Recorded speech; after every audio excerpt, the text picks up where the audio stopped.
Hi అండి. అందరికీ నమస్తే. ఎవరైనా తక్కువ బడ్జెట్‌లో కొనుక్కొని ఎక్కువ లాభాలు రాబట్టాలి అనుకుంటారండి. కాబట్టి ప్రెజెంట్ ఉన్న సిట్యుయేషన్‌లో తక్కువ బడ్జెట్‌లో ల్యాండ్స్ ఎక్కడైనా దొరికి మనకి ఫ్యూచర్‌లో ఎక్కువ హైక్ అయ్యే అవకాశం ఉందంటే అది అమరావతి ప్రతిపాదిత ఓఆర్ఆర్ ఇరువైపులా అండి. ఇవి బీడు భూములు కానందువల్ల మనకి ప్రత్యేకత ఏంటంటే సంవత్సరానికి ఇంతని కౌలు కూడా వస్తుందండి. అక్కడే మన ల్యాండ్స్ ఉన్నాయి. అమరావతి ఓఆర్ఆర్‌కి లోపల మరియు బయట మన ల్యాండ్స్ అనేవి అవైలబిలిటీ ఉన్నాయండి.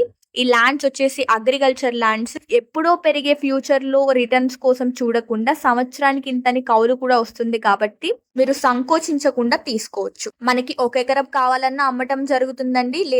లేదు అంతకన్నా ఎక్కువ కావాలన్నా అమ్మటం జరుగుతుంది. ల్యాండ్స్ వచ్చేసి అతి తక్కువ ప్రైసెస్‌లో అమ్మడం జరుగుతుందండి. అటు ఇన్వెస్ట్‌మెంట్స్ లోను, ఇటు టూరిజం లోను ముందుకు దూసుకుపోతుందండి మన అమరావతి. ఈ విషయం గాను అటు ఐటీ, డేటా సెంటర్‌లు మరియు ఎలక్ట్రానిక్స్‌లో పెట్టుబడులు పెట్టేందుకు ప్రముఖ సంస్థలు సిద్ధమవుతున్నాయండి.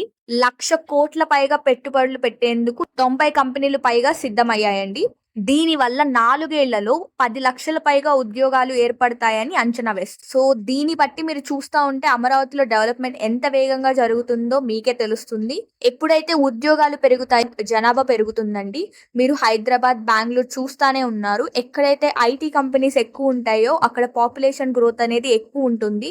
ఎందుకంటే దేశ విదేశాల నుంచి ఉద్యోగాలు చేయడానికి అందరూ అక్కడికి వస్తూ ఉంటారు కాబట్టి. దీని రీత్యా భవిష్యత్తులో భూముల విలువ ఆకాశాన్ని అంటుకుంటుందండి. ఫ్యూచర్ లో మీకు వచ్చే రిటర్న్స్ అనేవి ఆకాశాన్ని అందుకుంటాయి. అందరూ ఒకసారి తప్పకుండా సైట్ ని విజిట్ చేయండి. చుట్టుపక్కల డెవలప్మెంట్స్ ఏం జరుగుతున్నాయో చూడండి. దాన్ని బట్టి మీ డెసిషన్ తీసుకోండి. ఈ ల్యాండ్స్ గురించి ఏ డౌట్స్ ఉన్నా పైన కనిపిస్తున్న ఆ నెంబర్ కి కాల్ చేయండి.